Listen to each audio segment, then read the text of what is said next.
47-এ কি কেউ জয়েন করেনি এখন নাকি?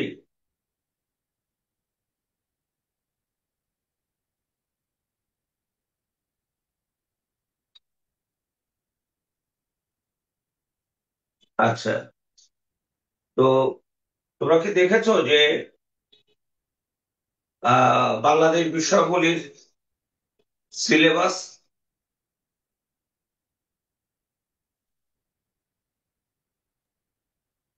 জি স্যার, দেখছি। আচ্ছা, তো সিলেবাসে 2 নাম্বার থেকে 9 নাম্বার পর্যন্ত কোনো পরিবর্তন করা হয়নি। 1 নাম্বারে আমাদের প্রাচীন যুগের ইতিহাস থেকে শুরু করে 47-এর আগ পর্যন্ত কোনো পরিবর্তন করা হয়নি।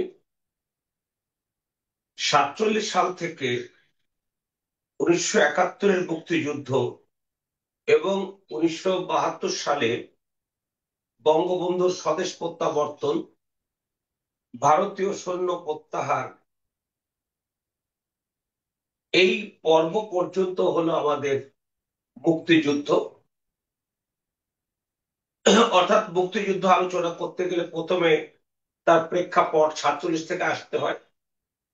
তো আমি একটু দেখিয়ে দিচ্ছি, সেটা হলো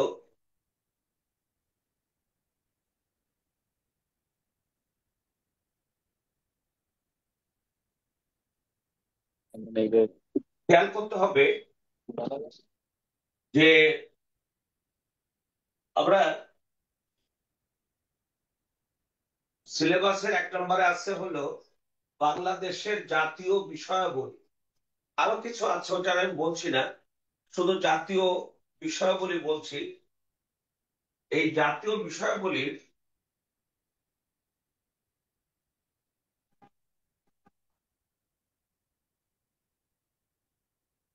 এখানে লেখা আছে প্রাচীন কাল থেকে সমসাময়িক কালে ইতিহাস, কৃষ্টি, সাহিত্য, সংস্কৃতি। এরপরে লেখা আছে বাংলাদেশের স্বাধীনতা সংগ্রাম ও মহান মুক্তিযুদ্ধ। তোমাদের ভাষা আন্দোলন এটা পড়তে বলা হয়েছে। 1954-এর নির্বাচন পড়তে বলা হয়েছে। 1966-র বঙ্গবন্ধুর 6 দফা বাতিল করা হয়েছে, তাই কি?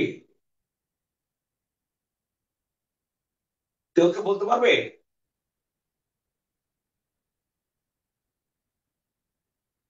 কেউ কি কেউ ক্লাসে আসো? জি স্যার। তুমি কি জানো যে 6 দফা পড়তে হবে না, মানে সিলেবাস থেকে বাদ দেওয়া হয়েছে? স্যার, শুনেছি বঙ্গবন্ধুর ইতিহাস না পড়তে। কি শুনেছো সেটা, আমি যেটা বলছি সেটা কথা বলো। ছয় না স্যার, দফা জানি। সিলেবাস থেকে বাদ দেওয়া হয়েছে, তার মানে এখন আর 6 দফা তোমাদের পড়তে হবে না। ক্লিয়ার? জি স্যার। আচ্ছা, 6 দফা পড়বো না। তারপরে 1969-এর মানে গণ অভ্যুত্থান, এইটা আবার তোমাদেরকে পড়তে বলা হয়েছে। 1970-এর নির্বাচনে লাল দাগ দেওয়া গুলো মানা করেছে। বর্তমান পাবলিক সার্ভিস কমিশন তোমাদের 1970-এর নির্বাচন পড়তে মানা করেছে। তাহলে প্রথম মানা করেছে কোনটা?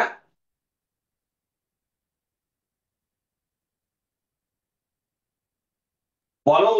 6 দফা বলো তো কোনটা প্রথম পড়তে মানা করেছে?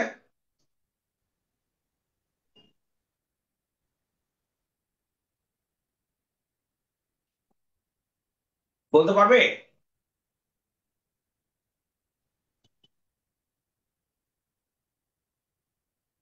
কি কথা শুনছো নাকি? স্যার, 6 দফা আন্দোলন। শোনা যাচ্ছে না? কি শোনা যাচ্ছে না?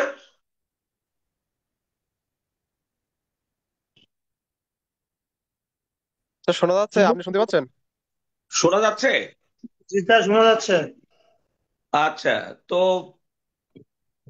এবার তন্ময় বা তোমরা যারা ক্লাসে আসো, তোমরা কি দেখতে পাচ্ছ যে ওখানে ক্রস করা আছে কোনটা প্রথম?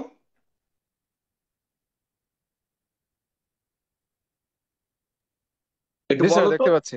হ্যাঁ, কোনটা ক্রস দেওয়া আছে, প্রথম ক্রস কোনটায়? স্যার 6 দফা আন্দোলন। 6 দফা। আর টিক দেওয়া কোনটা আছে প্রথম? ভাষা আন্দোলন। তার মানে 1 নম্বরে আমরা কি পড়বো? ভাষা আন্দোলন, তাই না? স্যার 1947-এ হ্যাঁ, ভাষা আন্দোলন, ভাষা আন্দোলন বললেই হবে। তারপর 2 নম্বর টিক দেওয়া আছে কোন জায়গায়? স্যার চুয়ান্নের 1954 নির্বাচন। সালে নির্বাচন। তারপরে 6 দফাতে কি দেওয়া আছে? ক্রস। ক্রস। তার মানে এটা বাদ। Out of syllabus.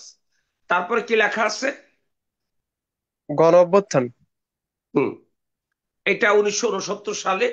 এটা পড়তে বলা হয়েছে, টিক দেওয়া আছে, তাই না? জি স্যার। এরপরে ক্রস দেওয়া আছে কোন জায়গায়? স্যার 17 নির্বাচন। এরপরে ক্রস হচ্ছে 1971 সালে অসহযোগ আন্দোলন। এরপরে ক্রস হলো 7 মার্চের ভাষণ। এরপরে ক্রস হলো স্বাধীনতার ঘোষণা। এরপরে ক্রস হলো মুজিবনগর সরকারের গঠন কার্যাবলী। তাহলে তোমাদের পড়ার পরিধি, বর্তমান পাবলিক সার্ভিস কমিশন নিশ্চয়ই সরকারের নির্দেশনা মোতাবেক তোমাদের পড়ালেখার পরিমাণটা অনেক কমিয়ে দিয়েছে। এতে আমার মনে হয় তোমরা খুব একটা অখুশি হবে কি? সেদিন দেখলাম কোন একটা ইউনিভার্সিটি, তোমরা বলতে পারবে যে ওরা এখন অটো পাস চাচ্ছে? ইয়েস স্যার, জাতীয় বিশ্ববিদ্যালয় স্যার। জাতীয় জাতীয় বিশ্ববিদ্যালয়। জাতীয় বিশ্ববিদ্যালয় অটো পাস চাচ্ছে। তাহলে এটা যদি কমিয়ে দেওয়া হয়, তাহলে একটু বলো তো। এখানে তো ফারাজ রয়েছে, ফারাজ ছাড়া অন্য যারা রয়েছে তারা একটু বলো, তোমাদের ভালো লাগছে না যে আহ, আরে সোহট 6 দফা পড়বো কেন? এ তো ভালো হয়েছে, 6 দফা পড়তে হলো না। 70-এর নির্বাচন পড়তে হলো না। 1971 সালে অসহযোগ আন্দোলন পড়তে হলো না। 7 মার্চের ভাষণ পড়তে হলো না। স্বাধীনতার ঘোষণা পড়তে হলো না। মুজিবনগর সরকার পড়তে হলো না। অনেক কিছু পড়া থেকে বাদ গেল। তাহলে তোমাদের জন্য সহজ হয়েছে না কঠিন হলো? ফারাজ ছাড়া যদি কেউ থেকে থাকে একটু কথা বলো। অবশ্যই সহজ হয়েছে স্যার। সহজ হয়েছে, অবশ্যই সহজ স্যার এতে হয়েছে। খুশি হওয়ার কিছু নেই স্যার, এখানে তো 71 আসলে যে বিষয়টা এখানে সেটাই নেই। হ্যাঁ হ্যাঁ, খুশি হওয়ার কিছু নেই। খুশি হওয়ার কিছু আছে সবই। এটাই হচ্ছে সবই সুবিধা। এই জায়গায় কেউ খুশি হবে, কেউ খুশি হবে না। আমি একটু বলি, সেটা হলো আমি আহ, আমার একটা সন্তান, আমার একটা সন্তান, সেই সন্তানের বাপ নাই, দাদা নাই। তো দাদা বাপ ছাড়া সন্তান হয়? বলো না একজনের। না বল, স্যার। ছোট হয়ে না যাবে। স্যার। না না। স্যার। তাহলে আমি 1952 সালে ভাষা আন্দোলন যদি না হতো, 54-এর নির্বাচনে আমরা মুসলিম লীগকে চিরজীবনের জন্য প্রত্যাখ্যান করতে পারতাম? জি স্যার। 6 দফা না হলে 71-এ বাংলাদেশ হতো? না স্যার। গণ অভ্যুত্থানে 1968 সালে যে আগরতলা মামলা হয়েছিল, সে মামলার 1 নম্বর আসামি কে ছিল? বঙ্গবন্ধু শেখ মুজিবুর রহমান স্যার। তার নাম তোরা পড়তে পারবা না। আমি সে আসামির নাম পড়তে পারবো না। 1970 সালে নির্বাচন যদি না দেয়া হতো, 1971-এ বাংলাদেশ হতো? না স্যার। তাহলে কি হচ্ছে? পিতাবিহীন সন্তান হব আমরা। কি মজার, কি সুন্দর, ফার্স্ট ক্লাস। আমার আমার আমার জন্য আমার জন্য ভীষণ ভীষণ কষ্টের ব্যাপার। কারণ আমি কিভাবে পড়াবো, আমি কিভাবে ভাষা আন্দোলনের মধ্য দিয়ে যে বাঙালি জাতীয়তাবাদের চেতনার উন্মেষ ঘটেছিল, অর্থাৎ বাঙালি জাতির ঐক্য হয়েছিল, সেই ঐক্যের প্রথম ফসল পেয়েছিলাম আমরা 54-এর নির্বাচনে। সেই ঐক্যের দ্বিতীয় ফসল পেয়েছিলাম আমরা 1956 সংবিধানে। সেটা এখানে বলা নাই। এই ঐক্যের ফসল পেয়েছিলাম আমরা 1962-র শিক্ষা আন্দোলনে। এই ঐক্যের ফসল পেয়েছি 1966-র 6 দফায়। এই আন্দোলনের সফল পেয়েছি 69 সালের মহান গণ অভ্যুত্থানে। এই আন্দোলনের ফলাফল পেয়েছি 1970-এর নির্বাচনে। সেই নির্বাচনে নৌকা মার্কায় যারা ভোট দিয়েছিলেন তারা আওয়ামী লীগের প্রতীক হিসেবে ভোট দেননি, ভোট দিয়েছিল বাঙালি জাতির প্রতীক হিসেবে। স্বাধীনতার পর এই প্রতীক আওয়ামী লীগের প্রতীক, বাট এই প্রতীক সেই 54 সালে যুক্ত ফ্রন্টের প্রতীক ছিল। সেই প্রতীক 1970 নির্বাচনে আওয়ামী লীগের ছিল। এখন তোমার 7 মার্চের ভাষণ, এটা তোমরা পড়তে পারবে না। 7 মার্চের ভাষণ আমারও কি বলবো, আমি পড়ছি, আমি প্রচুর আমি পড়ছি, এটা আমার পড়তেই হবে। আমি আমার পড়ালেখা থামাবো না, কারণ আমার তো আর চাকরি দরকার নেই। আমি তো আর চাকরি করবো না, চাকরি পরীক্ষা দেবো না। তো আমার জন্য যে একেবারে খুব আহ মানে খারাপ হয়েছে তাও বলবো না, কিন্তু আমি যে পড়ালেখাটা করি, এই পড়ালেখাটা থামাবার ক্ষমতা আমাকে পৃথিবীর কারণ নাই। আছে কি আমাকে পড়ালেখা থামাবার অধিকার কারো আছে? না স্যার। নাই। এটা আমি আমি আমার দৃঢ়তা আমি তোমাদের সামনে তুলে ধরছি। আমি 52-এর ভাষা আন্দোলন না হলে 71-এ বাংলাদেশ হতো না। এবং এই 71-এ বাংলাদেশের মাঝখানে যে বিষয়গুলো, সেগুলো এড়িয়ে যাব। তো যাক, আমি এড়িয়ে যাওয়ার আগে বলে নিই, আর যেহেতু আজকে আমি 47-এর প্রিলিমিনারির জন্য পড়াচ্ছি, এবার আসো এগুলো বাদ দিয়ে এখন তোমাদের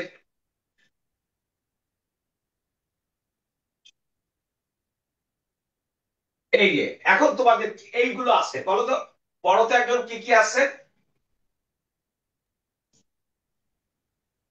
স্যার, ভাষা আন্দোলন, 1954 সালের নির্বাচন, গণ অভ্যুত্থান, বাংলাদেশের স্বাধীনতা সংগ্রাম ও মহান মুক্তিযুদ্ধের ইতিহাস, মুক্তিযুদ্ধের রণকৌশল, মুক্তিযুদ্ধে বৃহৎ শক্তিবর্গের ভূমিকা, পাকিস্তানি বাহিনীর আত্মসমর্পণ এবং বাংলাদেশের অভ্যুদয়। আচ্ছা, তাহলে এখন আমাদের 1 2 3 4 5 6 7, এই এই 7টার মধ্যে আমাদের মুক্তিযুদ্ধ হচ্ছে এখান থেকে হলো আমাদের মুক্তিযুদ্ধ। এই মুক্তিযুদ্ধের মোট বড় আছে 3টা, একটা হচ্ছে রণকৌশল, একটা হচ্ছে মুক্তিযুদ্ধের বৃহৎ শক্তিবর্গ ভূমিকা, 3 নাম্বার হলো আমার পাকিস্তানি বাহিনী আত্মসমর্পণ। এই, তাহলে পড়তে হবে তোমাদের মুক্তিযুদ্ধের কিছুই পড়তে হবে না, মানে মুক্তিযুদ্ধের আহ যেমন স্বাধীনতার ঘোষণা পড়তে হচ্ছে না, অপারেশন স্বাধীনতার ঘোষণা পড়তে হবে না বিধায় অপারেশন সার্চ লাইট 1971 সালে 25 মার্চ দিবাগত রাতে যে অভিযান শুরু হয়েছিল তার নাম কি ছিল, সাংকেতিক নাম?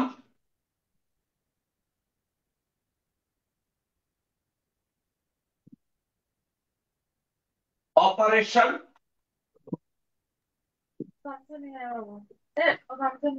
লাইট।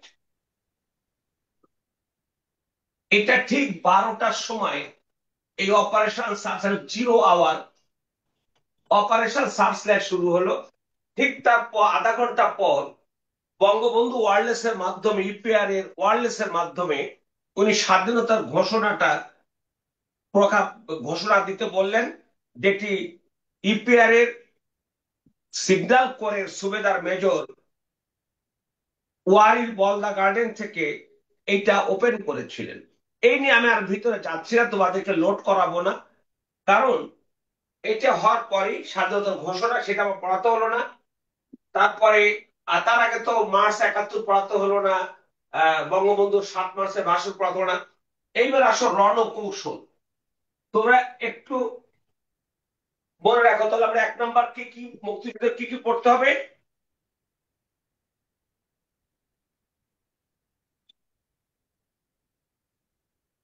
বলো, একজন বলো। স্যার, মুক্তিযুদ্ধের রণকৌশল,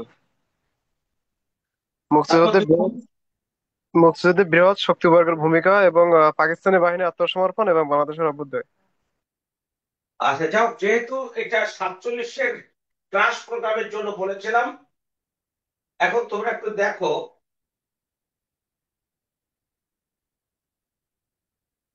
রণকৌশল মানে কি।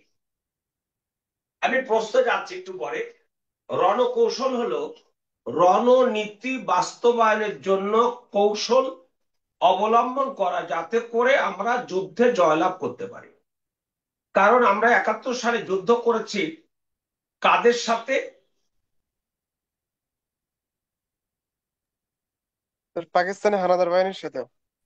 পাকিস্তানের হানাদার বাহিনীর সাথে তারা লাখ লক্ষাধিক ট্রেন্ড সেনাবাহিনীর কর্মকর্তাদের সাথে, সেনাবাহিনীর সদস্যদের সাথে যারা যুদ্ধ করবে, তারা কি বাঙালি যারা যুদ্ধ করবে তারা কি সেনাবাহিনীর সদস্য ছিল, তারা কি ট্রেন্ড ছিল? না স্যার, তারা তো সাধারণ মানুষ ছিল। আচ্ছা, সাধারণ মানুষ যখন যুদ্ধ করে, এবার আসি, আমি আর না বলে পারছি না একটা কথা, আমাদের একাত্তরের মুক্তিযুদ্ধের রণকৌশলের 3টা পর্ব। এই রণকৌশলের 3টা পর্বের প্রথমটা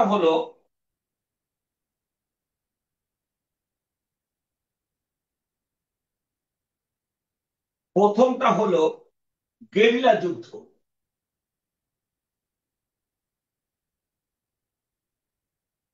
আচ্ছা, তাহলে আমাদের রণকৌশলের 3টা পর্ব বলছিলাম, প্রথম পর্বটা কি? আমি লিখেছি, দেখে বলো। স্যার গেরিলা যুদ্ধ। গেরিলা যুদ্ধ। কেন গেরিলা যুদ্ধ? কারণ আমরা প্রচলিত যে যুদ্ধ, সামনাসামনি যে যুদ্ধ, ওরা গুলি করতেছে, আমরা পাল্টা গুলি করতেছি, এরকম সক্ষমতা কি আমাদের ছিল? না স্যার, ছিল না। বঙ্গবন্ধু 7 মার্চের ভাষণে বলেছিলেন, তোমাদের যার কাছে যা কিছু আছে তাই নিয়ে শত্রুর মোকাবেলা করো, ঘরে ঘরে দুর্গ গড়ে তোলো, বলেননি? জি স্যার। বাদ দিলাম। এখন সেহেতু সেই গেরিলা যুদ্ধের পর আমাদের 11টা সেক্টর, মুক্তিযুদ্ধে কয়টা সেক্টর ছিল? স্যার 11টা। 11টা সেক্টর স্যার। 11টা সেক্টর মুক্তিযুদ্ধে ভাগ করা হলো কখন? 3টা ফোর্সে ভাগ করা হয়েছিল স্যার। কখন ভাগ করা হয়েছে 11টা সেক্টর? বলো, যা মনে আসে বলে যাও, কথা বলো। স্যার এটা জানি না স্যার। হ্যাঁ, আরেকজন বলো, যে আছে অন্যজন বলো, জি কিছু স্যার, বলো, আমিও জানি বলতে না পারছি বললে না হবে না। স্যার। হ্যাঁ, আমিও বলতে পারতেছি না স্যার কখন ভাগ করা হয়েছিল। ধন্যবাদ। আমাদের মুক্তিযুদ্ধে প্রথম যেটা ছিল, সেটার নাম ছিল মুক্তি ফৌজ। সেটা গঠিত হয়েছিল 1971 সালের 4 এপ্রিল হবিগঞ্জ জেলা, তখন হবিগঞ্জ মহকুমা ছিল, তেলিয়াপাড়া চা বাগানে। আমাদের সিলেট 1-এর আসনের জাতীয় সংসদ সদস্য কর্নেল এম এ জি উসমানীর নেতৃত্বে 5,000 সামরিক এবং 8,000 বেসামরিক, মোট 13,000 সৈন্য নিয়ে গঠিত হয়েছিল মুক্তি ফৌজ নামে আমাদের সেই প্রথম বাহিনী। এই যে প্রথম বাহিনী যুদ্ধ হলো, তারপরে আমাদের মুজিবনগর সরকার তো পড়াতে মানা করেছে, আমরা পড়াবো না। এখন ধারাবাহিক ভাবে আমি যেতে পারছি না, কষ্ট হচ্ছে আমার, যে আমি বাবাকে ছেড়ে দাদাকে ছেড়ে নাতির কাছে আইতাছি, আমি বাবাকে ছেড়ে ছেলে আছে বাবা নাই, ছেলে আছে দাদা নাই, এইরকম একটা নির্মম বাস্তবতায় আমরা পড়েছি। কিছু করার নেই, আমরা তাই পড়ব, সেটাই করব। সেটা হলো সেই যে গেরিলা উসমানী নেতৃত্বে যেটা হলো, মুজিবনগর সরকার গঠিত হলো 10 এপ্রিল। এগুলো তো ওদের মনে রাখার দরকার নেই, প্লিজ মনে রেখো না, এগুলো তো ওদের পরীক্ষা আসবে না। আমি ধারাবাহিকতার জন্য একটু উল্লেখ না করে পারছি না। 11 তারিখ আমাদের প্রধানমন্ত্রী তাজউদ্দিন আহমেদ, এবং তিনি এট দ্য সেম টাইম প্রতিরক্ষা মন্ত্রী, তিনি ত্রিপুরার জঙ্গল থেকে রেডিওতে ঘোষণা করলেন, চট্টগ্রাম অঞ্চলে পাকিস্তানি বাহিনীর বিরুদ্ধে তীব্র প্রতিরোধ গড়ে তুলেছেন মেজর জিয়াউর রহমানের নেতৃত্বে। মেজর জিয়াউর রহমান ওই এলাকার, চট্টগ্রাম অঞ্চলের অধিনায়ক। এভাবে তিনি পর পর সারা বাংলাদেশকে 7টি সেক্টরে ভাগ করলেন। তাহলে আমাদের প্রথমটা ছিল হলো 4-4-71। এটা তিনি সারা বাংলাদেশকে 4টে ভাগ করেছিলেন। এটা উল্লেখযোগ্য কোনো কার্যকর হয়নি। এরপরে 11-4-71 তাজউদ্দিন আহমেদ 7টা সেক্টরে ভাগ করলেন। এরপরে 1971 সালের 11 থেকে 17 জুলাই 11 থেকে 17 জুলাই কলকাতার 8 নম্বর থিয়েটার রোডে বাংলাদেশের প্রবাসী সরকারের, যেহেতু প্রবাসী সরকার পড়তে হবে না, সেজন্য প্রবাসী সরকারের হেডকোয়ার্টার তোমাদের দয়া করে মনে রাখার দরকার নেই। বেঁচে যাচ্ছ, তোমরা অনেক বেঁচে যাচ্ছ। অথবা দুদিন পরে বলতেও পারো অটো চাকরি দেন, auto auto auto, we want auto auto and auto. অটোর বাইরে কিছু নাই। তো 11 থেকে 17 জুলাই আমাদের সম্মেলন হয়েছিল সেক্টর কমান্ডারদের। সেই সম্মেলনে সারা বাংলাদেশকে 11টি সেক্টরে ভাগ করা হয়। দেখো তো, 11টা সেক্টরে ভাগ করা হলো কখন বাংলাদেশকে? জুলাই 71, জুলাই মাসের 71 সালের জুলাই মাসে। কোন মাসে? জুলাই মাসে 11 থেকে 17 জুলাই। তা দিয়ে আমাদের ওসমানী সাহেব 4টে ভাগ করছিলেন। তাজউদ্দিন সাহেব 11 এপ্রিল 7টা ভাগ করেছিলেন। আর 11টা সেক্টরে ভাগ করা হয়েছিল। 11 থেকে 17 জুলাই কলকাতার প্রবাসী সরকারের হেডকোয়ার্টার 8 নম্বর থিয়েটার রোডে সম্মেলনের মাধ্যমে, সেই সম্মেলনে আরো দুটো পদ করা হয়েছিল। সেই পদের মধ্যে ওসমানীর অধীনে দুটি পদ সৃষ্টি করা হয়েছিল। একটা হচ্ছে হলো chief of staff colonel Abdur রব, আর ডেপুটি চিফ অফ স্টাফ করা হয়েছিল গ্রুপ ক্যাপ্টেন এ কে খন্দকারকে। তো আমি যেহেতু এটা পড়াতে পারছি না, কারণটা হলো ওইটা যখন পড়াতে যাবো, আমাদের মুক্তিযুদ্ধের সর্বাধিনায়ক কে ছিলেন?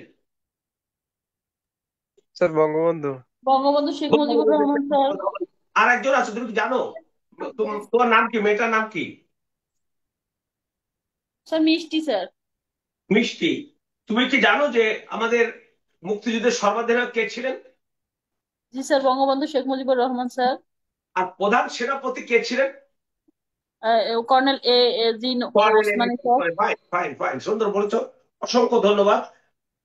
তো এখন আমি তো যেহেতু বঙ্গবন্ধু নাম বলা যাবে না, তাহলে এই জায়গাটা তোমরা বেঁচে গেলে যে আমাদের মুক্তিযুদ্ধের সর্বাধিনায়ক বললেও বোধহয় আমাদের উসমানের নাম বলতে হবে, সেখানে বঙ্গবন্ধুর নাম থাকবে না। আমি তথ্যটা পাইনি। আমি কয়দিন আগে মানে পয়লা দিকে পেপারে দেখেছিলাম, এসে পেপারে যে বোধহয় 9 বা 10-এ কোনো একটা ক্লাসের বইয়ে স্বাধীনতার ঘোষক হিসাবে বিএনপির নামটা, সরি জিয়াউর রহমানের নামটি লেখা হয়েছে। তোমরা কি জানো এই ব্যাপারে? স্যার এটা শিওর না, আমিও শুনেছি স্যার। আচ্ছা, ধন্যবাদ। আমি এখনো তথ্যটা পাইনি। আমি এনসিটিভিতে আমার এক ছাত্র আছে, তারা ফোন করেছিলাম, তো বলছিল ভার্গব ভাই আমি তথ্যটা জেনে আপনাকে জানাচ্ছি। তো আমাকে জানায়নি, এই জন্য আমি ওটার প্রশ্ন করতে পারিনি।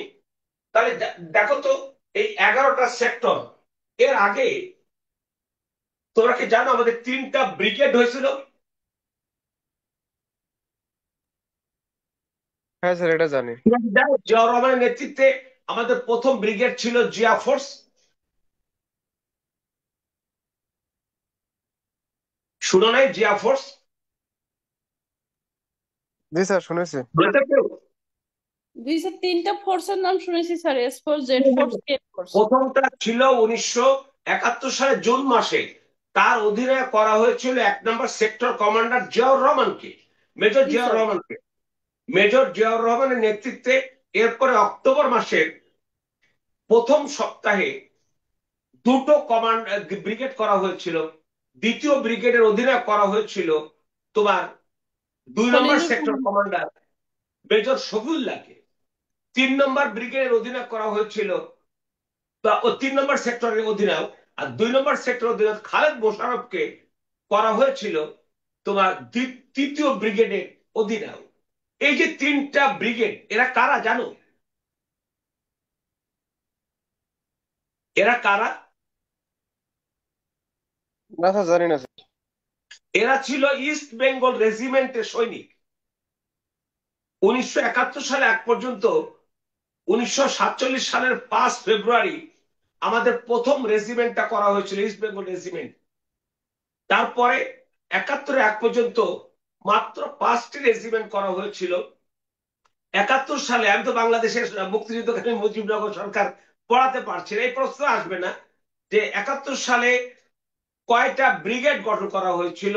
আমি বলতে পারছি না যে মুজিবনগর সরকার করেছিল, বাট মুজিবনগর সরকারের নামটি উল্লেখ করা যাবে না, সেহেতু 71 সালে 3টা ব্রিগেড হয়েছিল, এটাও তোমরা মনে রাখো না। তাহলে এই যে 5টা আর 3টা, মোট 8টা ব্রিগেড, এটার ভিতরে জিয়াউর রহমান, খালেদ মোশাররফ এবং শফিউল্লাহ নেতৃত্বে ভাগ করে 3টা ব্রিগেড গঠন হয়েছিল। তাহলে দেখো তো 11টা সেক্টর এবং 3টা ব্রিগেড, আমরা যথেষ্ট পরিমাণ শক্তি পাইছি কিনা এখন?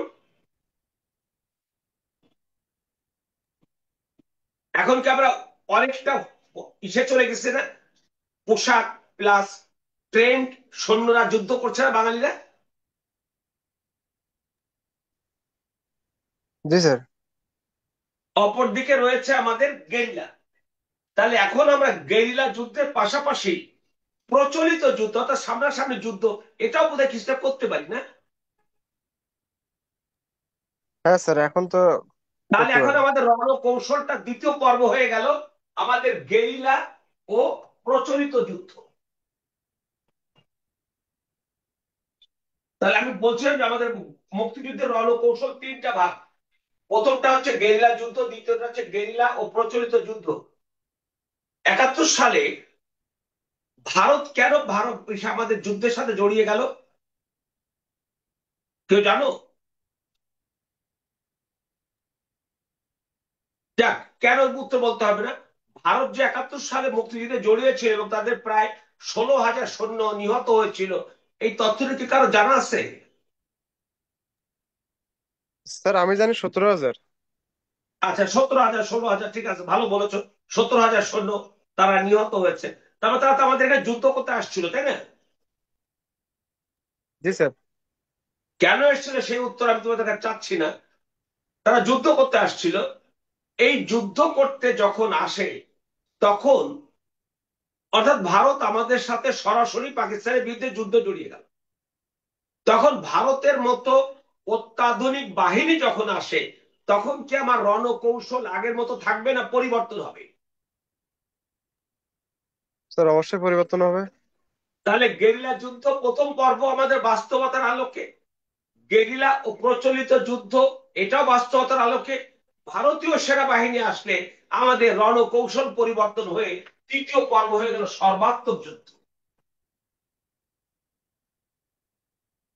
এই সর্বাত্মক যুদ্ধ মাত্র 13 দিনের মাথায় পাকিস্তানি বাহিনী নিঃশর্ত আত্মসমর্পণ করে, তারা আত্মসমর্পণ করলো, আমাদের বিজয় অর্জন হলো। তো যাক, তারপর বলছি এই যে বৃহৎ শক্তি বর্গের ভূমিকা,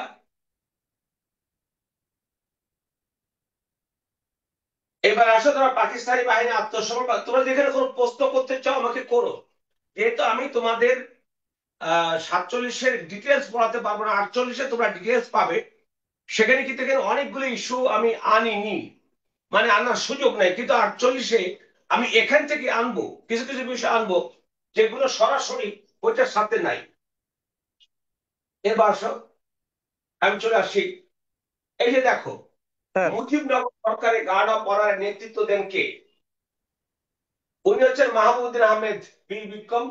উনি ছিলেন ঝিনাইদহ মহকুমার সাব ডিভিশনাল পুলিশ অফিসার। তারপরে এখানে যা যা প্রশ্ন আছে তার সেগুলো বেশিরভাগই এখন আর আসবে না, কারণ আমি আমার পক্ষে, কারোর পক্ষে সম্ভব মুক্তিযুদ্ধে আমি আমার সেই 47 থেকে শুরু করে আমি তাজউদ্দিনের নাম বলতে না পারবো? তাজউদ্দিন, সৈয়দ নজরুল ইসলাম, ক্যাপ্টেন মনসুর আলী, এদের নাম না বলে কি আমি মুক্তিযুদ্ধ পড়াতে পারবো?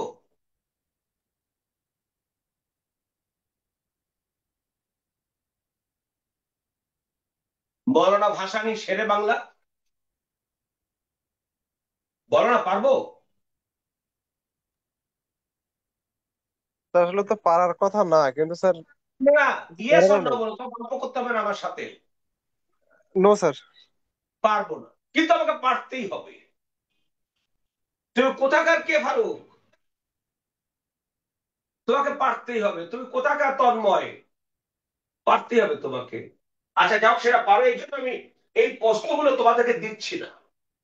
গত বিশেষে যত প্রশ্ন এসছে এগুলো আমি তোমাদের দিচ্ছি না, তোমরা চেলে দেব।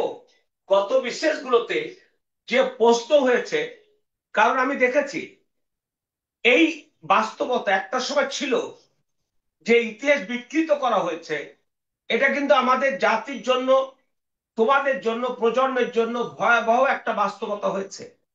আচ্ছা আমাকে একটু বলো, ইতিহাস কি কোনো ব্যক্তি দলের না জাতির? স্যার অবশ্যই জাতির। দলের কি থাকে বলো, দলের কি থাকে? দলের থাকে হলো নির্বাচনী ইশতেহার, রাজনৈতিক কর্মসূচি। দেশের মানুষের কল্যাণের জন্য যত পার্টি আছে তারা নির্বাচনের সময় এক একটা ম্যানিফেস্টো দেয় না? দেয় স্যার। ইশতেহার দেয় না? অন্য একজন এসে কথা বলে একটু ইশতেহার দেয়। জি স্যার, এটা দেয়। আর কে আছে একটু কথা বলবে তন্ময় ছাড়া?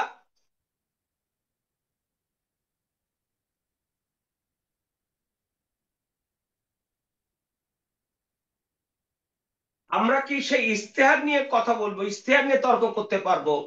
ইতিহাস নিয়ে তর্ক করা যায় না। কিন্তু অপ্রিয় বাস্তবতা হলো আজকে তাই করতে হচ্ছে। এই জন্য আমি তোমাদের এই প্রশ্ন দিচ্ছি না, আমি সরাসরি চলে যাচ্ছি তোমাদের আজকের এই যে গণহত্যা জাদুঘর কোথায় অবস্থিত জানো কেউ? গণহত্যা জাদুঘর কোথায় অবস্থিত? এটা প্রথম ছিল সেগুনবাগিচায়, সেখান থেকে পরবর্তী সময় আওয়ামী লীগ সরকার আগারগাঁয়ে জায়গা দিয়েছে এবং সেখানে বড় বিল্ডিং হয়েছে। সেই বিল্ডিং এ মুক্তিযুদ্ধ জাদুঘর চলে গেছে।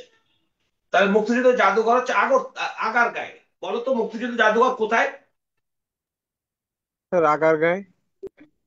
আগারগাঁয়ে।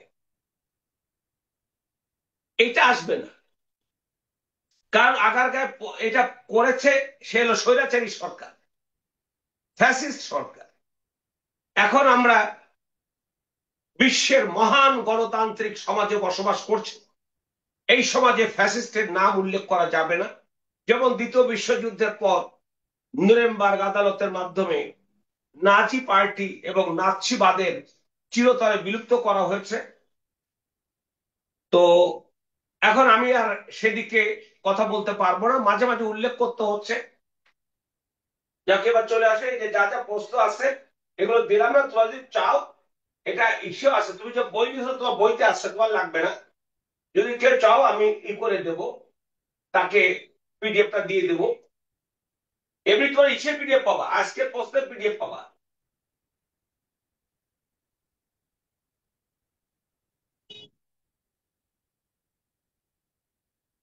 দেখো মুক্তিযুদ্ধের উপরে অর্থাৎ 47 থেকে 71 পর্যন্ত মোট প্রশ্ন এসছে 70টা। এই যে স্বাধীন বাংলাদেশের পতাকা প্রথম উত্তোলিত হয়েছিল 71 সালের কোন তারিখে? 12তম মার্চ বিসিএস। মাসের 2 তারিখ স্যার। স্যার এই যে স্বাধীন তারিখে। বাংলাদেশে, দেখো 12তম বিসিএস থেকে শুরু করে আমি 46তম বিসিএস পর্যন্ত 70টা প্রশ্ন এসছে।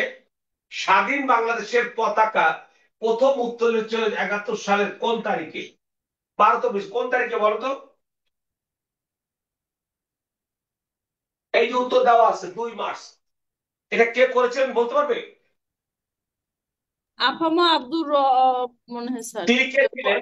ঢাকা দুই বিশ্ববিদ্যালয় কলা ভবনের সামনে। না না, উনি কে ছিলেন? উনি স্যার, উনি ছিলেন ঢাকা বিশ্ববিদ্যালয়ের সেন্ট্রাল স্টুডেন্ট ইউনিয়ন, ডাকসুর ভিপি। জি স্যার, জি স্যার, ডাকসুর ভিপি ছিলেন স্যার, জি স্যার। ডাকসুর ভিপি ছিলেন। ওই সময় ডাকসুর জিএস কে ছিলেন? তা তো বলতে পারবো না স্যার। আচ্ছা, যাও তারপর আসো, এবার আমরা চলে আসি সম্ভাব্য প্রশ্ন। আমি প্রশ্ন করেছি, পড়ো তো দেখি কি। মহান মুক্তিযুদ্ধের 1 নম্বর সেক্টরে প্রথম সেক্টর কমান্ডার কে ছিলেন? আমি কিন্তু দ্বিতীয় জন জিজ্ঞেস করিনি, কারণ দ্বিতীয় জন আবার এখন আওয়ামী লীগ করে না, জব আসবে টাসবে না। তাহলে 1 নম্বর এটা নামটা উত্তরটা কি হবে? মেজর জিয়াউর রহমান আর খালেদ মোশাররফ মনে হয় স্যার, দুইজন না স্যার? খালিদ মোশাররফ ছিলেন না। মেজর জিয়াউর রহমান জুলফুল ছিলেন, তারপরে মেজর ক্যাপ্টেন রফিকুল ইসলাম পরে মেজর হয়েছিলেন। জি স্যার, জি স্যার। ক্যাপ্টেন রফিকুল ইসলাম ছিলেন। ওটা যেহেতু উনি আওয়ামী লীগের এমপি ছিলেন, কিছুদিন আগে স্বৈরাচারের দোসর ছিলেন। আচ্ছা, এরপরে দেখো তো 2 নম্বর কি। মুক্তিযুদ্ধ বিরোধী রোজাকার, এখানে মানে রাজাকার হতো স্যার নাকি?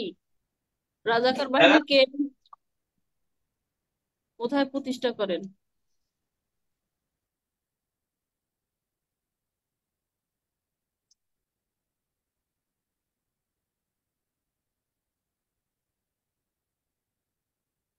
মুক্তিযুদ্ধ বিরোধী কি লিখেছি? রেজাকার স্যার, রাজাকার কথাটা কি হতো স্যার। কথাটা কি ঠিক হলো? ঠিক বলতে পারছো না ঠিক হয়েছে কিনা? কি কেউ বলতে পারবে না? বুঝিনি স্যার। রেজা, ও আচ্ছা স্যার, রেজা। এটা হলো আরবি শব্দ।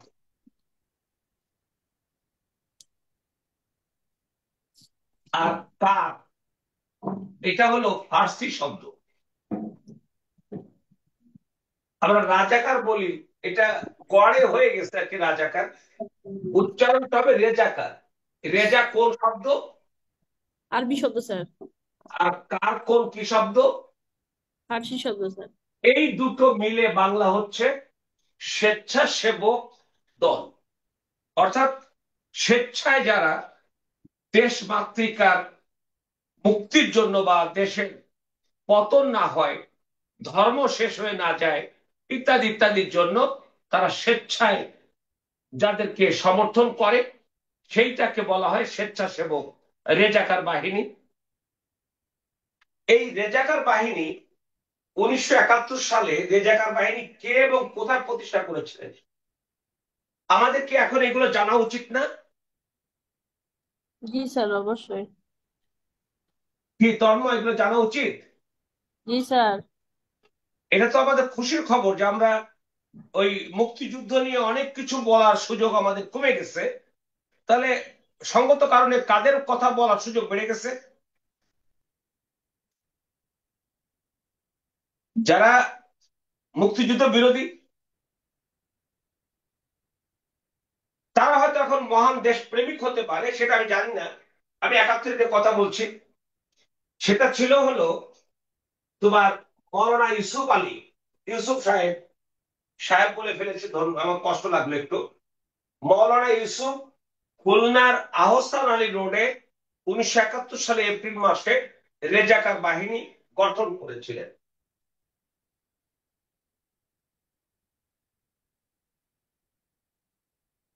এবার আসো, এটা বলো তো কি।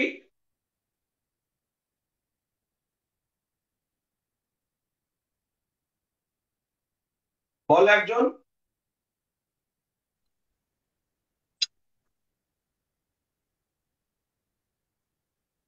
পড়তে পারছো না?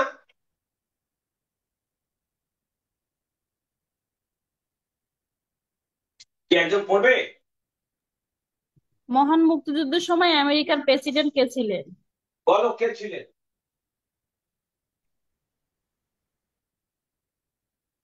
বলবে? স্যার পরে সে মনে নাই। এই শব্দ বলো না, মনে নাই এগুলো বলবে না, মনে নাই এটা বলবে না,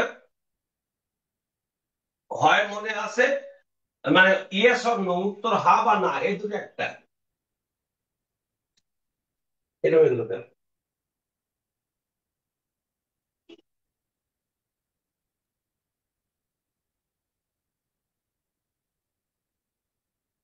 স্যার জর্জ বুশ।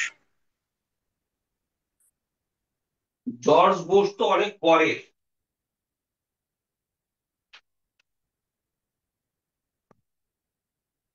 উনি ছিলেন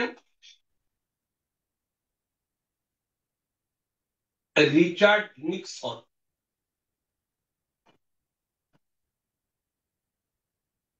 রিচার্ড নিক্সন ছিলেন 1971 সালে মার্কিন আমেরিকার যুক্তরাষ্ট্রের প্রেসিডেন্ট, এবং তোমরা জানো যে 71-এর মুক্তিযুদ্ধে সোভিয়েত ইউনিয়ন বাংলাদেশের মুক্তিযুদ্ধের পক্ষে ছিল, ভারত ছিল, আমেরিকা, চীন, সৌদি আরব, এরা মুক্তিযুদ্ধের বিপক্ষে, পাকিস্তানের পক্ষে ছিল। আচ্ছা, তোমাকে যদি প্রশ্ন করা হয় 1971 সালে মুক্তিযুদ্ধে সোভিয়েত ইউনিয়ন বা ভারত কেন মুক্তিযুদ্ধের পক্ষে ছিল,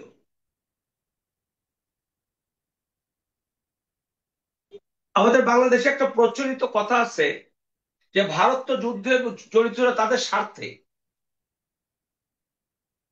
তাদের কি স্বার্থ ছিল বলো একটু? কেন তারা আমাদের মুক্তিযুদ্ধে সহযোগিতা করলো? সর্বাত্মক সহযোগিতা করেছে 71 সালে ভারত, সোভিয়েত ইউনিয়ন। সর্বাত্মক বিরোধিতা করেছে আমেরিকা, চীন, সৌদি আরব। এদের বিরোধিতা করার কারণটা কি ছিল বলতে পারবে কি উত্তর? হ্যাঁ স্যার না এগুলো বলো, জানেন না স্যার, বলে জানতে দিই। চাই। হ্যাঁ,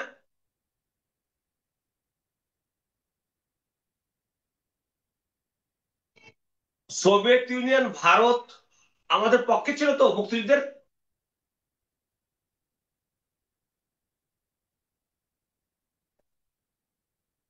জি স্যার। আর আমেরিকা,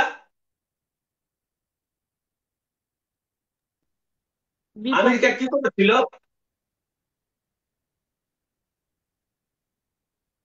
পাকিস্তানের পক্ষে ছিল। জি স্যার। চীন পাকিস্তানের পক্ষে ছিল।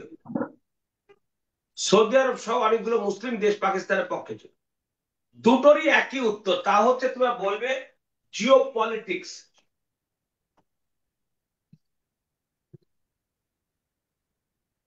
অর্থাৎ ভূ রাজনীতির কারণে 1971 সালে সোভিয়েত ইউনিয়ন, ভারত আমাদের পক্ষে ছিল।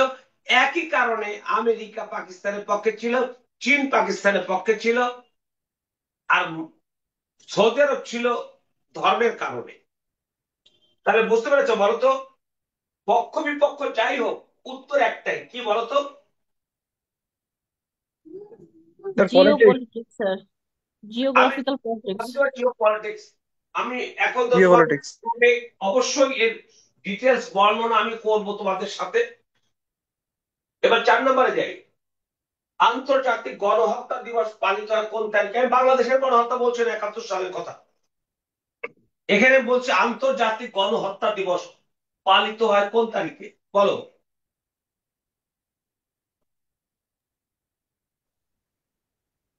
জানি না স্যার। ধন্যবাদ। আরেকজন আর কি আছো বলো একটু? স্যার আমিও জানি না। ধন্যবাদ। যত দ্রুত বলবে তত আমরা করতে পারবো। আন্তর্জাতিক গণহত্যা দিবস পালিত হয় 9 ডিসেম্বর এই তারিখে। 9 ডিসেম্বর হলো কেন? 9 ডিসেম্বর হয়েছিল 1948 সালে। এই 9 ডিসেম্বর জাতিসংঘ ইন্টারন্যাশনাল জেনোসাইড কনভেনশন, আন্তর্জাতিক গণহত্যা কনভেনশন গ্রহণ করে। তাহলে জাতিসংঘ আন্তর্জাতিক গণহত্যা কনভেনশন গ্রহণ করে কোন তারিখে, কত সালে? স্যার 1948 সালের 9 ডিসেম্বর। 9 ডিসেম্বর 1948। ইংরেজিতে বলি ইন্টারন্যাশনাল, তোমাদের পিডিএফ একটু পর পেজে পিডিএফ সব লেখা আছে। এটা হচ্ছিল 9 ডিসেম্বর 1948 জাতিসংঘের সাধারণ পরিষদ ইন্টারন্যাশনাল জেনোসাইড কনভেনশন অর্থাৎ আন্তর্জাতিক গণহত্যা কনভেনশন গৃহীত হয় বিধায় 2015 সালের সেপ্টেম্বর মাসে জাতিসংঘের সাধারণ পরিষদে সকল সদস্য দেশের সমর্থনে ওই তারিখটাকে বেছে নেওয়া হয় আন্তর্জাতিক গণহত্যা দিবস পালনের জন্য। এর উদ্দেশ্য হলো পৃথিবীতে দ্বিতীয় বিশ্বযুদ্ধের সময় জার্মানিতে হিটলারের নাজি বাহিনী যে ব্যাপক হারে ইহুদি নিধন করেছে, এটাকে হলোকাস্ট বলে। তোরা হলোকাস্ট শব্দ শুনেছ? জি স্যার, শুনেছি। কিভাবে শুনলা?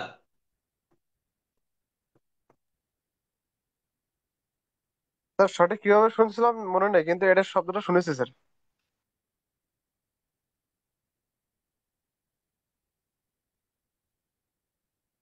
জেনোসাইড এবং হলোকাস্টের মধ্যে পার্থক্য কি? দুটো দুটোই গণহত্যা, কিন্তু এর মধ্যে পার্থক্যটা হলো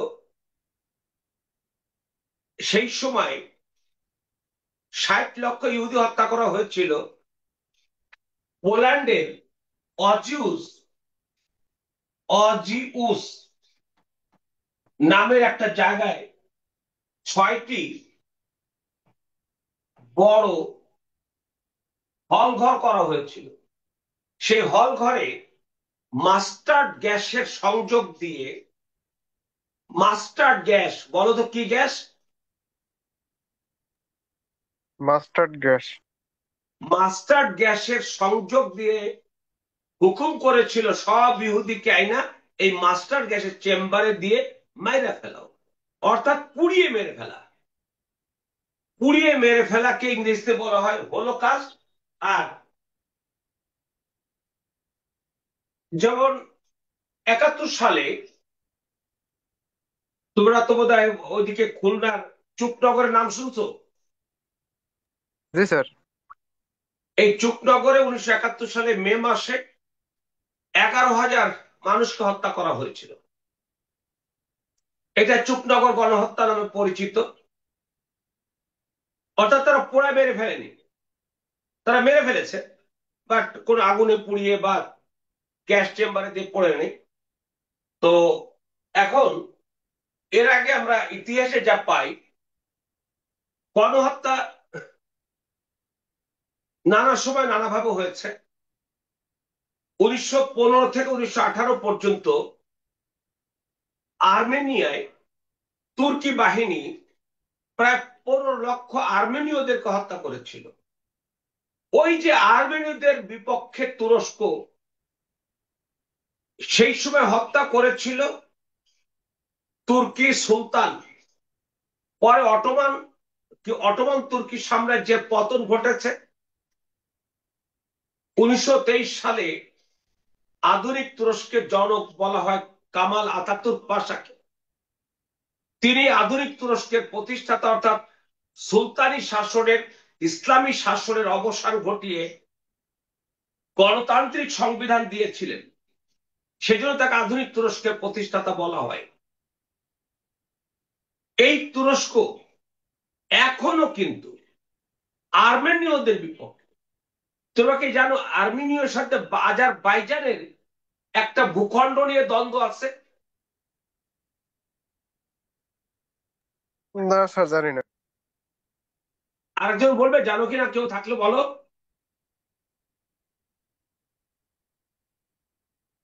খুব common, Nagorno Karabakh. Nagorno Karabakh এটা সম্পূর্ণভাবে আজারবাইজানের মধ্যে, বাট সেখানে সংখ্যাগরিষ্ঠ মানুষ হলো আর্মেনীয়। এই জন্য প্রায় প্রায় আর্মেনিয়ার সাথে আজারবাইজানের সংঘাত দেখা দেয়। সেই সময় তুরস্ক আজারবাইজানের পক্ষে যায়।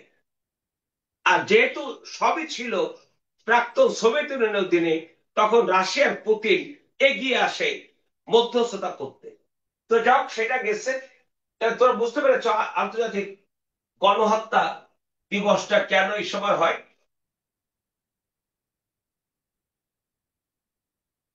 এটা পড়ো তো একটু।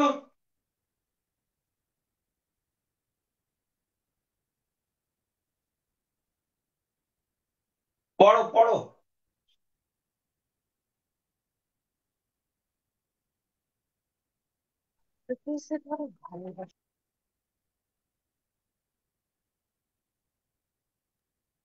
স্যার, স্বাধীন বাংলা বেতার কেন্দ্র থেকে কে বাংলায় স্বাধীনতা ঘোষণা পাঠ করেছিলেন? বলো কে?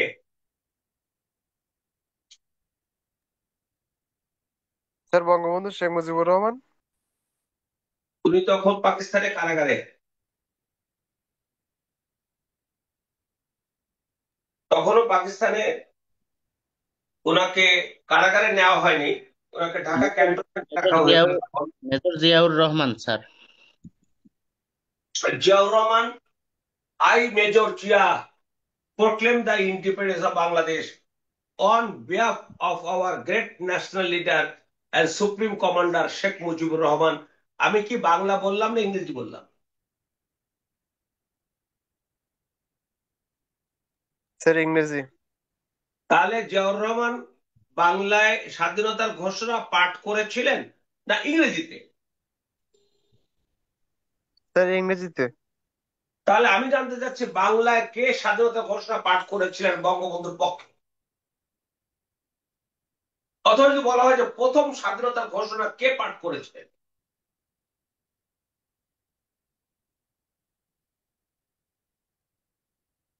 যে প্রশ্নগুলো খুব কঠিন মনে হচ্ছে?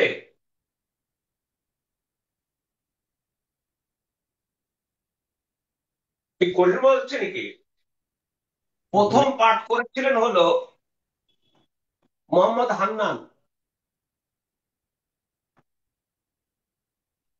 উনি চট্টগ্রাম আওয়ামী লীগের জেনারেল সেক্রেটারি ছিলেন এবং পাকিস্তান জাতীয় পরিষদের সদস্য ছিলেন। এটা হলো 26 মার্চ 2:10 এই 26 মার্চ এটা ইংরেজিতে পাঠ করেছিলেন। তাহলে মোহাম্মদ হান্নান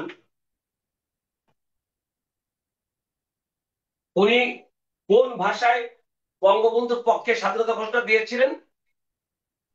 স্যার, বাংলায়। এম এ হান্নান বাংলায় না ইংরেজিতে? উনি ইংরেজিতে। এরপরে আবার বলো, ইনি কিসে দিয়েছিলেন, ইংরেজি না বাংলা?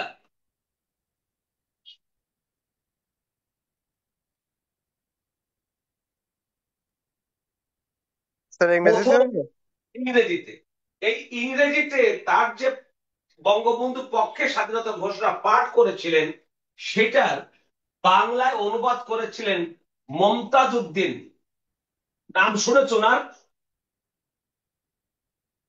বাংলাদেশের উদ্দিন একজন বিখ্যাত নাট্যকার এবং বাংলার প্রফেসর ছিলেন। মমতাজ উদ্দিন বাংলায় করলেন। 26 মার্চ সন্ধ্যায় বাংলায় এটি পাঠ করেছিলেন। তিনি হচ্ছেন আবুল কাশেম সন্দীপ।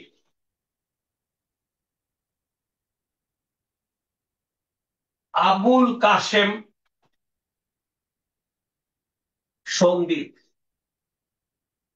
তাহলে বলতো বাংলায় কে পাঠ করেছিলেন?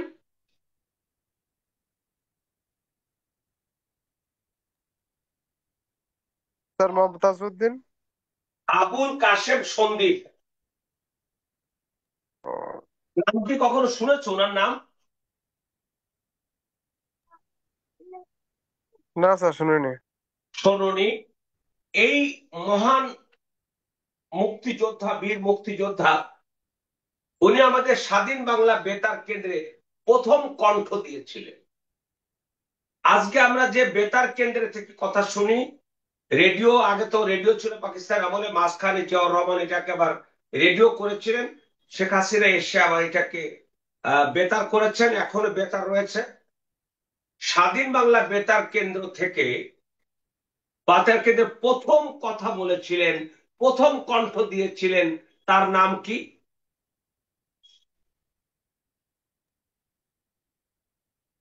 স্যার আবুল কাশেম সঙ্গীত। আরেকজন বলো।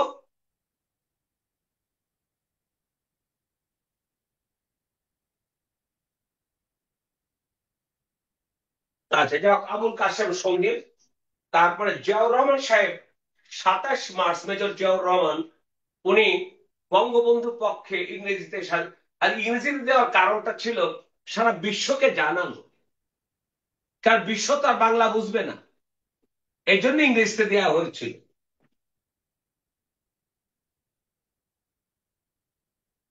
তো চলে আসে এবার 6 নম্বরে, কে কখন কোথায় প্রথম মুক্তিপদ গঠন করেছিল।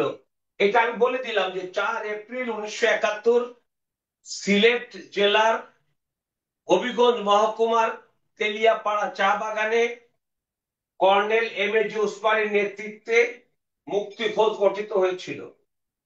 তারপর মুক্তিযুদ্ধের সময় কাদেরকে নিয়ে এবং কয়েকটি ব্রিগেড গঠিত হয়েছিল এটা বলা হয়ে গেছে।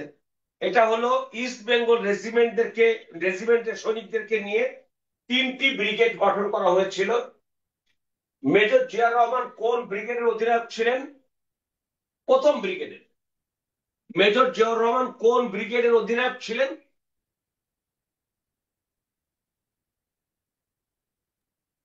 স্যার প্রথম ব্রিগেডে। প্রথম ব্রিগেড, ভালো বলেছ। এরপরে আসো, মুক্তিযুদ্ধের রণকৌশল কয়টা পর্বে? আমি বলেছি এটা,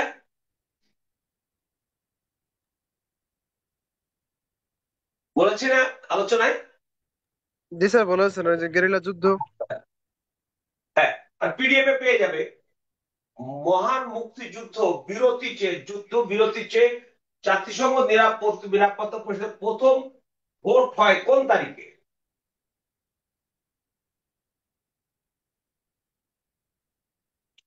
তার মানে আমাদের 71-এর মুক্তিযুদ্ধ জাতিসংঘের নিরাপত্তা পরিষদে গিয়েছিল, জাতিসংঘের সাধারণ পরিষদও গিয়েছিল। প্রথম ভোট হয়েছিল 5 ডিসেম্বর, 5 ডিসেম্বর, এবং 4 ডিসেম্বর যুদ্ধ বিরতি চেয়ে প্রস্তাব উত্থাপন করেছিলেন জাতিসংঘে মার্কিন প্রতিনিধি জর্জ ডাব্লিউ বুশ, যাকে তোমরা পরবর্তী সময় প্রেসিডেন্ট হিসেবে পেয়েছিলে আমেরিকার। তিনি সেখানে উত্থাপন করেছিলেন মানে যুদ্ধবিরতি। যুদ্ধবিরতি কেন চেয়েছেন, কেন চান, এটা আমেরিকার স্বার্থটা কি, এটা আমি এত গল্প এখন করতে পারছি না। মানে অনেক অনেক অনেক কথা। আমাদের মুক্তিযুদ্ধ অল্প সময় 9 মাসের মতো, অথচ প্রতিটা মুহূর্তে যুদ্ধ ছিল, প্রতিটা মুহূর্তে এক একটা এত বড় ক্যানভাস হয়েছে, যা 1 ঘন্টা 2 ঘন্টা বা 1 দিন 2 দিন আলোচনা করেও এর চূড়ান্ত কথা শেষ করা যাবে না। তার মানে আমাদের মুক্তিযুদ্ধ নিয়ে কথা বলার সুযোগ অনেক রয়েছে, আমরা এখানে সেই সুযোগটা পাচ্ছি না। তাহলে 71 সালে এটা হলো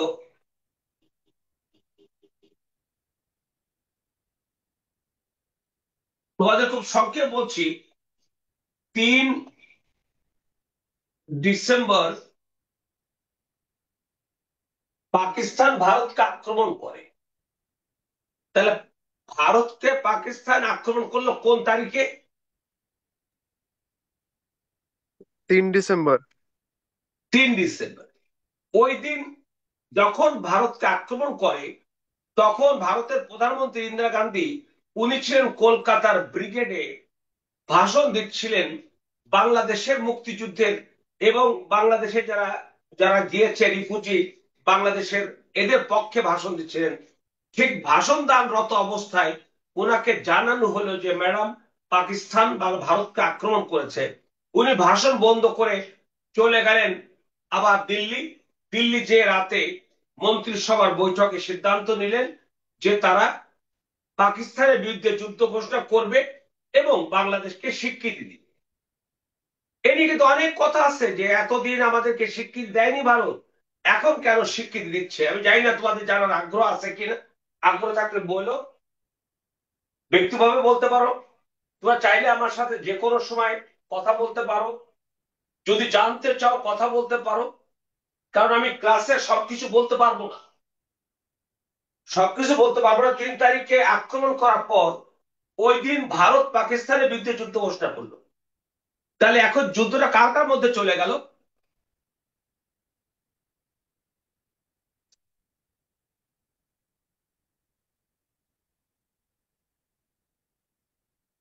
পাকিস্তান আক্রমণ করলে ভারত পাকিস্তানের বিরুদ্ধে যুদ্ধ ঘোষণা করলো, সেই যুদ্ধটা কার কার মধ্যে হচ্ছে এখন? স্যার ভারত পাকিস্তান। ভারত পাকিস্তান। তখন তারা বাংলাদেশকে স্বীকৃতি দেওয়ার কথা বলে এবং 6 তারিখে তারা স্বীকৃতি দিল, এবং স্বীকৃতি দেওয়ার পরে আমাদের যৌথ বাহিনীর কমান্ড হলো, যৌথ বাহিনীর যুদ্ধ হলো। এই যখন এটা হয়েছে তখন পাকিস্তানের পতন নিশ্চিত হয়ে গেছে, সময়ের ব্যাপার। এখন আমেরিকার কথা ছিল যে পাকিস্তান যদি আক্রান্ত হয় তাহলে তার পক্ষে আমেরিকা আসবে, কিন্তু সেদিন আমেরিকা আসেনি। আমেরিকা তখন চেয়েছিল আমরা যুদ্ধে যাব না, অন্তত যুদ্ধ বিরতি করে যাতে পাকিস্তানের আত্মসমর্পণ করতে না হয় এটাকে ঠেকাতে হবে। এই জন্য তারা জাতিসংঘের নিরাপত্তা পরিষদের তারা চাপ দিল। তখন জানো জাতিসংঘের মহাসচিব কে ছিলেন? কেউ জানো?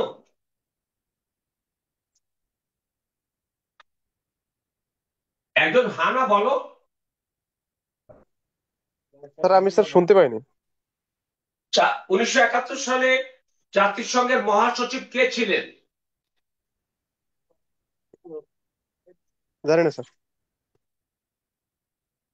আর কেউ বলবে জানো কি জানো না?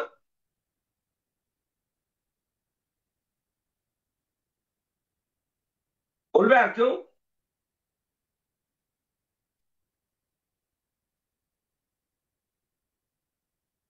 তিনি ছিলেন বার্মার উত্থান। বার্মার উত্থান। তো 4 তারিখে 4 ডিসেম্বর ইউএনএসসি নিরাপত্তা পরিষদের বৈঠক ডাকা হলো। তারপর 5 তারিখে 5 ডিসেম্বর ভোট হলো। সেই ভোটে সোভিয়েত ইউনিয়ন ভেটো দিল। তোমরা তো এটা জানো যে নিরাপত্তা পরিষদের 5টা স্থায়ী সদস্যের একজন যদি ভেটো দেয় সেটা গ্রহণ করা হয় না। তো যাক,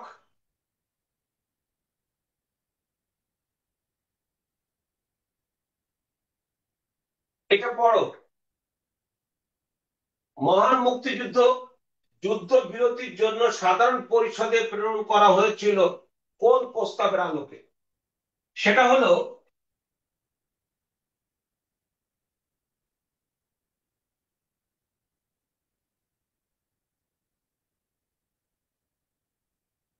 ইউনিটিং for piece resolution.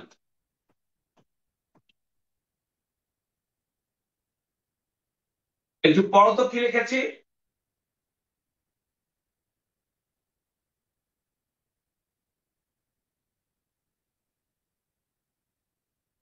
ইউনিটিং for piece resolution জাতিসংঘের সনদে বলা আছে, সেটা হলো যদি কোনো আন্তর্জাতিক নিরাপত্তা বিষয়ে কাজ করতে হয় সেটা করবে ইউএনএসসি, সিকিউরিটি কাউন্সিল।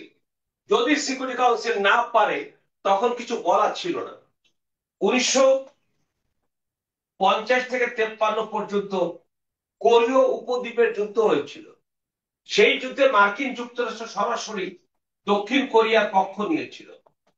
এই জন্য 1950 সালের নভেম্বর মাসের 3 তারিখে ইউনিটি ফর পিস রেজুলেশন শান্তির জন্য ঐক্য প্রস্তাব নেওয়া হয়।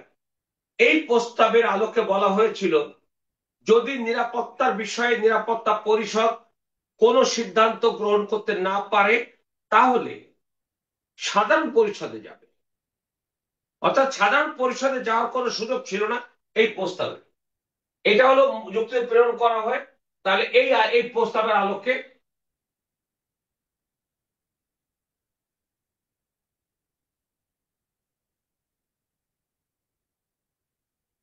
ক্র্যাক প্লাটুনের অভিযান শুরু হয়।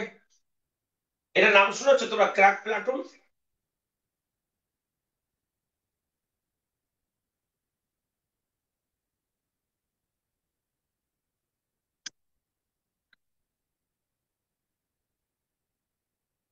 নাম শুনেছো? আমি গল্প তোমরা যদি না জানো একটু পরে জিজ্ঞেস করো।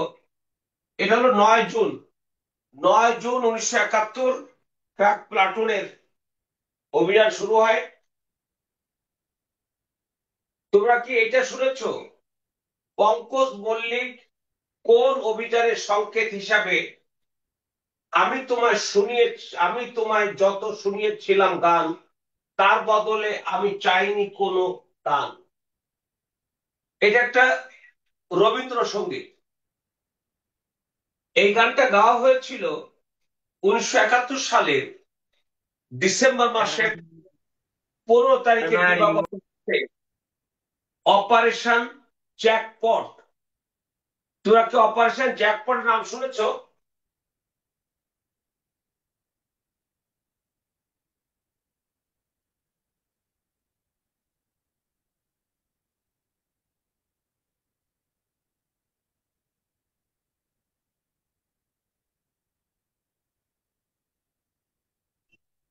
তোমরা কি কেউ অপারেশন জ্যাকপটের নাম শুনেছো?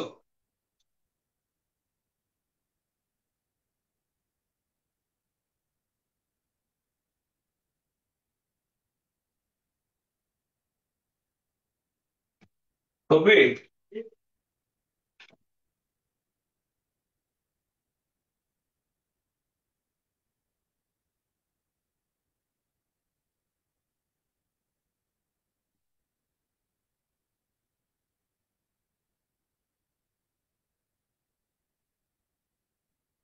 অপারেশন জ্যাকপট, এই অপারেশন জ্যাকপট পাকিস্তানিদেরকে নৌবাহিনীর 10 নম্বর সেক্টরের যোদ্ধারা নাস্তানাবুদ করে ছেড়েছিল। সেটা হচ্ছে এই সময় এই অভিযান শুরু করার জন্য এই গানটা গাওয়া হয়েছিল। পঙ্কজ মল্লিক কলকাতা আকাশবাণী কলকাতা খ থেকে এই গানটা গিয়েছিল। আর একটা গানও ছিল, সেটা আমরা পরে আলোচনা করব। তারপরে হলো অপারেশন চেঙ্গিস খান।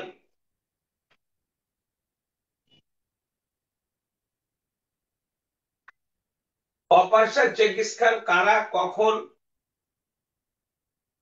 পরিচালনা করে? এই অপারেশন চেঙ্গিস খানটা হলো 71 সালের 3 ডিসেম্বর পাকিস্তান ভারতের বিরুদ্ধে পরিচালনা করে। যেটা আলোচনা করেছে, ভারতীয় সেনাবাহিনীর শেষ কন্টিনজেন্ট কোন তারিখে বাংলাদেশ ত্যাগ করে? 12 মার্চ 1972 ভারতের শেষ কন্টিনজেন্ট আমাদের জাতীয় কি বলে যে স্টেডিয়ামে শেখ মুজিবকে গার্ড অফ অনার দিয়ে তারা চলে যায়। মহান মুক্তিযুদ্ধের সময় ভারতের পররাষ্ট্রমন্ত্রী ছিলেন কে? সর্দার শরণ সিং। মুক্তিযুদ্ধ ভিত্তিক প্রামাণ্য চিত্র এক সাগর রক্তের বিনিময়ে পরিচালক কে ছিলেন? আলমগীর কবির। ঠাকুরগাঁও অঞ্চল মুক্তিযুদ্ধের কোন সেক্টর ছিল? 5 নম্বর সেক্টর। মহান মুক্তিযুদ্ধের সময় সোভিয়েত ইউনিয়নের প্রেসিডেন্ট কে ছিলেন? নিকোলাই পদগর্নি। এবং শেষটা, মুক্তিযুদ্ধের সময় ডেপুটি চিফ অফ স্টাফ ছিলেন গ্রুপ ক্যাপ্টেন এ কে খন্দকার। ধন্যবাদ। আগামী দিন দেখা হবে। এখানে যদি তোমরা কোনো কিছু জিজ্ঞেস করতে চাও আমাকে একটু লিখে জিজ্ঞেস করো। ভালো থাকবে। খোদা হাফেজ।